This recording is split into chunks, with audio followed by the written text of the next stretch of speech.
ඔන්න ඉතින් අදත් මම පුංචි වීඩියෝ එකක් ගෙනාවා. බලන්නකෝ කොහොමද කියලා. අද මම අරගෙන ආවේ රස වීඩියෝ එකක්. ඔන්න අපි කිරි කජු මාළුවක් හදන්නයි යන්නේ. මුලින්ම අපි කජු ටික සුද්ධ කරගන්න ඕනේ. කජු සුද්ධ කරනකොට අතේ අලු හරි පොල් තෙල් හරි ගා ගන්න ඕනේ. නැත්තම් කිරි ගෑවුනහම අද්දික වන වෙනවා. කජු ගෙඩිය දෙකට පළලා ඔන්න ඔය විදිහට පිහියෙන්ම කජු මදේ අයින් කරගන්න ඕනේ.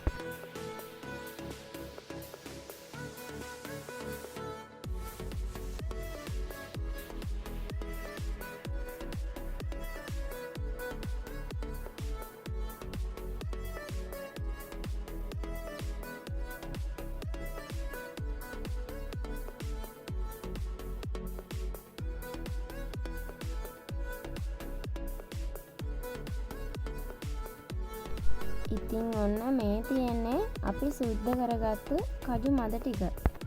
ඔයාලා හිතන ඇති නේද අම්මෝ මෙතන කජු ගොඩක් තියෙනවා කියලා. උයලා ඉවර වෙනකොට මේක තවත් චුට්ටක් වෙනවා.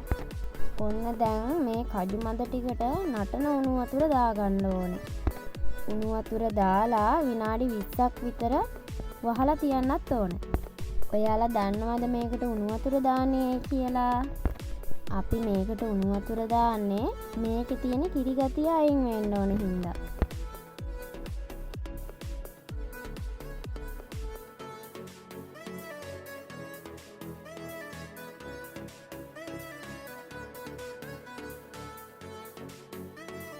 ඔන්න දැන් විනාඩි 20කට විතර පස්සේ අර දාපු උණු වතුර ටික මෙන්න මේ විදිහට අයින් කරගන්න ඕනේ.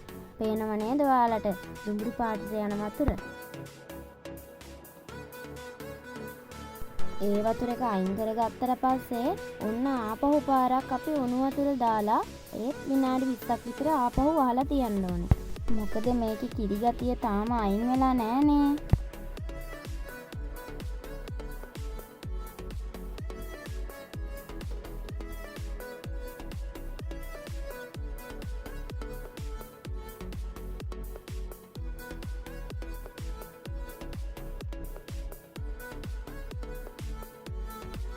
නටන උණු වතුර 3 පාරක් විතර දාලා හොඳට පෙරා ගත්තට පස්සේ මෙන්න මේ විදිහට මදේ තියෙන උඩ පොත්ත අයින් කරගන්න ඕනේ.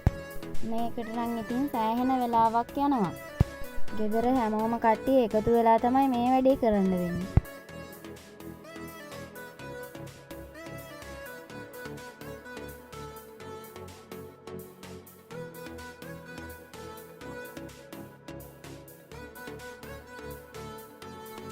ඉතින් ඔන්න ඔය තියන්නේ අපි මේ පොත්තත් අයින් කරගත්තු කජු මද ටික. අපි ඉතින් දැන් මේක තමයි හොයන්න හදන්නේ.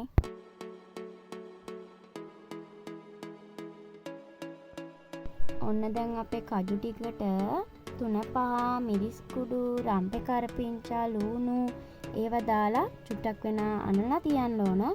අපි චිකන් එහෙම හදන්න යන්නේ මේ විදිහටම තමයි මේකත් අපි අද හදන්න යන්නේ.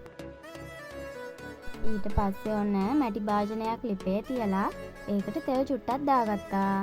ඊට පස්සේ ඒකට ඉඟුරු සුදු ලුණු ටිකකුත් දාගත්තා. ඔන්න ලුණුත් අපි එකතු කරගත්තා. ඒ ටික ඔක්කොම දාලා චුට්ටක් විතර බැදෙන්න ගන්න ඕනේ.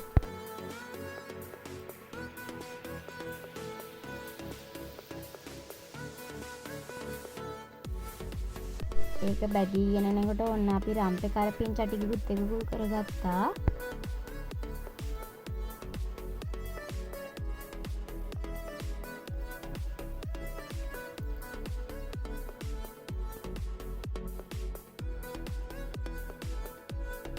ඒ ටිකත් බැදෙන අතරේ අපි ඒකට මිරිස් කුඩු 3-5 කුඩු ගම්මිරිස් කුඩු ටිකකුත් එකතු කරගත්තා.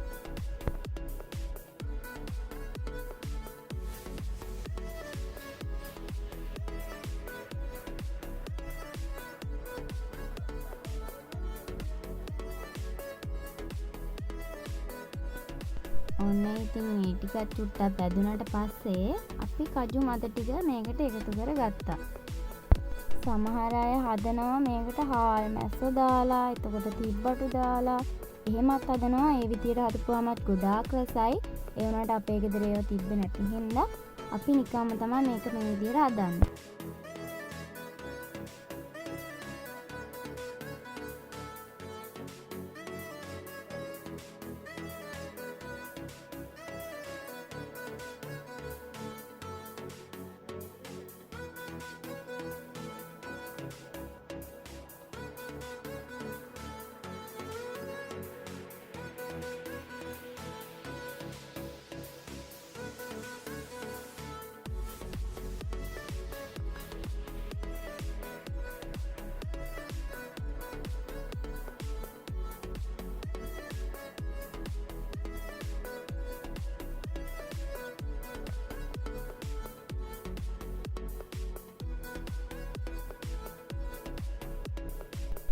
ඔන්න ඉතින් අපි දැන් ඒකට පොල් කිරි ටිකක් එකතු කර ගත්තා.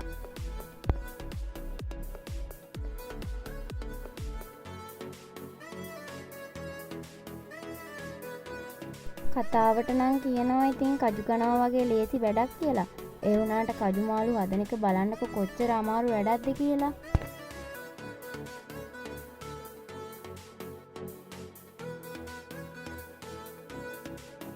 ඔන්න ඉතින් දැන් අපි අපේ කජු මාළුව හදලා ඉවරයි. ගොඩාක් සුවඳට තියෙනවා, රස පාටක් තියෙනවා, කන්නත් හිතෙනවා. කජු මාළුව හැදුවට පස්සේ ඔන්න අපි වැව් මාළු කරි එකකුත් හැදුවා. ඉතින් ඔන්න ඔය තියන්නේ අපේ වැව් මාළු කරි එක. ඉතින් මගේ වීඩියෝ එක බලපු හැමෝටම ස්තුතියි. ඔයාලා හැමෝටම සුබම සුබ දවසක්.